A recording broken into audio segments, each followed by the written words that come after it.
Hello બધાને રાધે રાધે. કેમ છો બધા? આજે અદ્વૈત પણ વેળામાં આવી ગયો છે. કેશોદમાં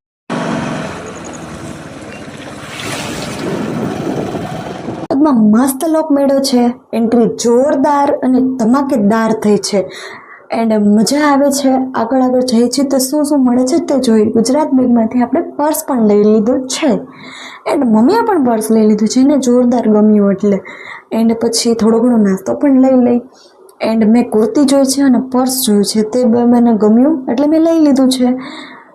એન્ડ પછી આપણે સાબુ લીધા 4-5 સાબુ પણ મસ્ત કેસર પછી એ બધા બહુ બધા મસ્ત હતા. અને પછી થોડુંક શરબત પી લીધું, ગળું સુકાતું હતું એટલે. એન્ડ કટલેરી પણ તમે જોઈ શકો છો. પછી આગળ જતા રહ્યા તો એમાં નાના બેબી માટે ઘૂઘરા પણ બહુ કલેક્શન જોરદાર છે. એન્ડ પછી આગળ આગળ જતા રહ્યા. બધી વસ્તુ એકથી એક યુનિક છે. એન્ડ આ ભીમ જોઈને મને અદ્વૈત લાગ્યો કે અદ્વૈત જેવો જ આ લાગે છે. આ ભાઈ પાસે જોરદાર કલેક્શન છે, મસ્ત મસ્ત બધી વસ્તુ છે. આગળ આગળ આગળ આગળ જતા રહ્યા.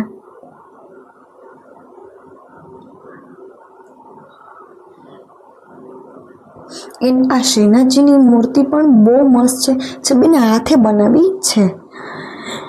એન્ડ પર્સનો યુઝ તો અત્યારથી કરવા જ માંડ્યા અમે. પછી ભૂંગળા બટેટા અને એવું બધું જોરદાર બધો નાસ્તો હતો. પણ એમાંથી અમે પાણીપુરી ખાધી જે ગર્લ્સને બધી ગર્લ્સને બહુ પ્રિય હોય છે. આ બેન મસ્ત બનાવે છે પાણીપુરી. એમની શોપનું નામ છે રાધે માટલા પાણીપુરી. એ બેને મને ખાસ કીધું કે મારો વિડીયો તમે મૂકજો, તમે બધા બહુ બધા મસ્ત વિડીયો બનાવો છો.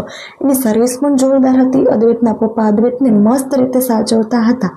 એન્ડ પછી એક કાંડ થઈ ગયું કે ઘરે આવીને ખબર પડી કે અદ્વૈતના કપડાં તો ત્યાં ભૂલાઈ ગયા. પછી ફટાફટ અમારી ધનનો બાઇક કાઢીને અમે પહોંચી ગયા અદ્વૈતના કપડાં લેવા માટે. તો એ બેનનો સ્વભાવ એટલો મસ્ત સારો હતો ને કે અદ્વૈતના કપડાં રાખી મૂક્યા હતા. તો અમને અમારા કપડાં પાછા મળી ગયા. જો તમને વિડીયો ગમે તો લાઈક. નસીબ હોય છે ને એટલે પાછું મળી ગયું.